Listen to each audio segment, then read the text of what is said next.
Salam sejahtera Malaysia, denyut nadi suara rakyat bergema di channel ini. Jangan lupa tekan butang subscribe, like dan share. Malaysia kita punya, cintai Malaysiaku, kita jaga kita.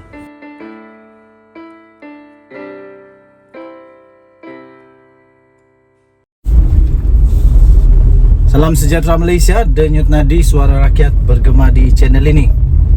Baru-baru ini menjadi hangat di pasaran, menjadi hangat di seluruh Malaysia apabila Datuk Seri Ismail Sabri Yaakob, bekas Perdana Menteri, dengan amat beraninya dan dengan amat mengejutkannya, tiba-tiba dia buat satu pengumuman yang amat dahsyat berkenaan dengan mungkin ini satu kiasan bagi apa nama itu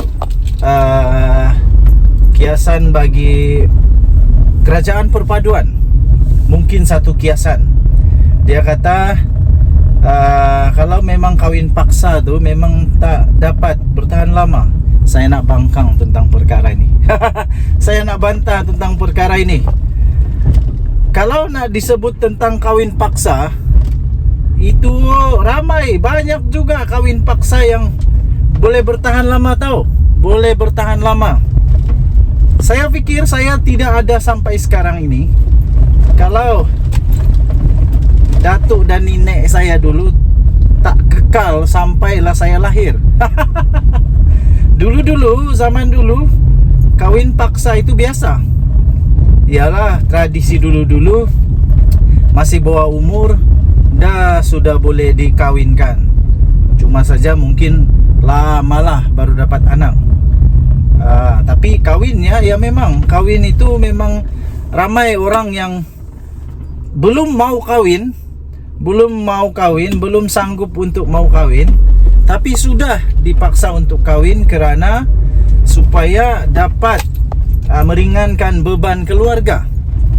Tapi akhirnya semua pun dapat bertahan. Yang penting kedua-duanya dapat saling terima satu sama yang lain. Toleransi, dapat terima kebaikan, dapat terima keburukan, dapat terima kelebihan dan kekurangan.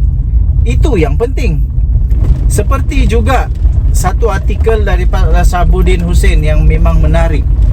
Dia kata tajuknya banyak juga kahwin paksa yang mampu bertahan lama. Saya fikir Ismail Sabri Yaakob, dia tak pernah nampak agaknya kes-kes di mana yang kahwin paksa itu lebih lama bertahan daripada yang kahwin kononnya cinta luar biasa, cinta dari surga, cinta macam-macam cinta lah. Kahwinnya gah macam kahwin kerabat diraja. Berjuta-juta ringgit lah habis untuk kahwin. Last berapa tahun sudah bercerai. Saya fikir lebih ramai yang dapat bertahan. Jadi tuan-tuan dan puan-puan, ini bukan tentang kahwin paksa, tapi ini tentang bagaimana adanya rasa penerimaan, adanya rasa the sense of belonging, adanya rasa toleransi. Ini yang penting, bukan tentang kahwin paksa.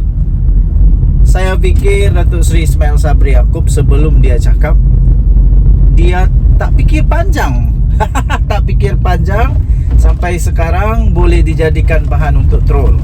Bekas Perdana Menteri Ismail Sabri Yaakob mengumpamakan hubungan UMNO dan DAP dalam kerajaan sekarang ini seperti kahwin paksa. Katanya perkahwinan secara paksa itu sukar untuk bertahan lama. Menurut beliau, keretakan dalam gabungan itu sudah boleh dilihat apabila sekurang-kurangnya dua pemimpin kanan UMNO Johor menegur beberapa pemimpin DAP dan PKR kerana melontar komen yang disifatkan sebagai menghina parti Melayu itu, iaitu UMNO. Kata Ismail Sabri Yaakob, setakat ini baru permulaan. Kita tengoklah. Saya tak mahu komen lebih. Tapi dah DAP komen tentang UMNO tentang komen tentang DAP. Biasalah. Waktu berkahwin mula-mula memang begitulah. Tapi menurut buku-buku yang saya baca, memang 3 tahun yang pertama perkawinan itu seperti baru mengenali budi sebenar seseorang itu. Waktu bercinta memanglah best, sudah kawin baru kenal.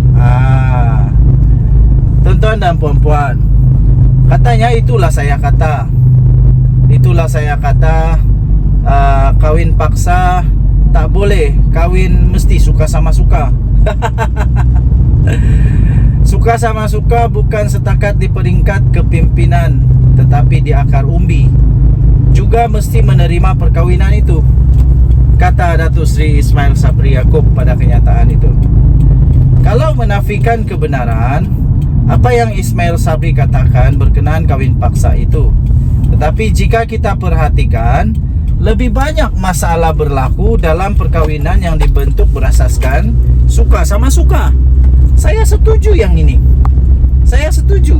Berapa ramai orang yang kawin suka sama suka tapi akhirnya bercerai. Dan saya nampak dulu-dulu bila kawin paksa tak jadi hal, akhirnya berkekalan sampai ada cicit. Sekarang saya dah ada anak saya sekarang dah besar, dewasa. Tak lama lagi dia akan kawin juga, dah jadi piut. Nah, jadi kekal tak kekal bukan pasal paksa atau tidak, tetapi tentang bagaimana penerimaan, bagaimana toleransi, bagaimana dapat menerima kelemahan, kekurangan, kelebihan, ya tuan-tuan dan puan-puan. Tuan-tuan dan puan-puan yang dihormati, malah kalau mau dikira, mereka yang bercerai dan bergaduh setelah berumah tangga juga lebih banyak berlaku dalam perkawinan suka sama suka. Kamu setuju tak? Kalau kamu setuju, kamu boleh komen saya setuju. Dalam perkawinan politik sehingga terbentuk 2 kerajaan sebelum ini, misalnya pimpinan Mahyadin Mat Yassin dan Ismail Sabri Yaakob sendiri, kedua-duanya adalah ada atas dasar suka sama suka, tapi nampaknya tetap bermasalah juga. Inilah contoh dia yang saya kata Datuk Seri Ismail Sabri Yaakob mungkin lupa. Dulu waktu kerajaan Perikatan Nasional, semuanya atas suka sama suka tahu. PAS suka ikut, UMNO suka ikut. Las siapa yang tarik diri? Siapa yang membuatkan kerajaan itu jatuh? Kalau bukan kerana ada pemimpin UMNO yang menarik sokongan daripada Mahyadin Mat Yassin. Kemudian setelah Mahyadin Mat Yassin tumbang, bangkit pula seorang Perdana Menteri lagi, yaitu yang kata sekarang ini kawin paksa, Ismail Sabri Yaakob. Waktu itu of course pun kawin suka sama suka. PAS tetap suka bersama dengan UMNO. Bersatu pun tetap suka bersama dengan UMNO. Akhirnya jadi apa? Pembalasan si pitung. Pembalasan si pitung sampai runtuh lagi kerajaan dan akhirnya terpaksalah. Itu pun terpaksa juga. Terpaksalah dibuat PRU ke-15. Jadi itulah pandangan saya tentang kawin paksa. It's not about kawin paksa. Ini bukan tentang kawin paksa, tapi ini tentang kesetiaan dan penerimaan. Denyut Nadi, Suara Rakyat, bergema di channel ini. Bye-bye.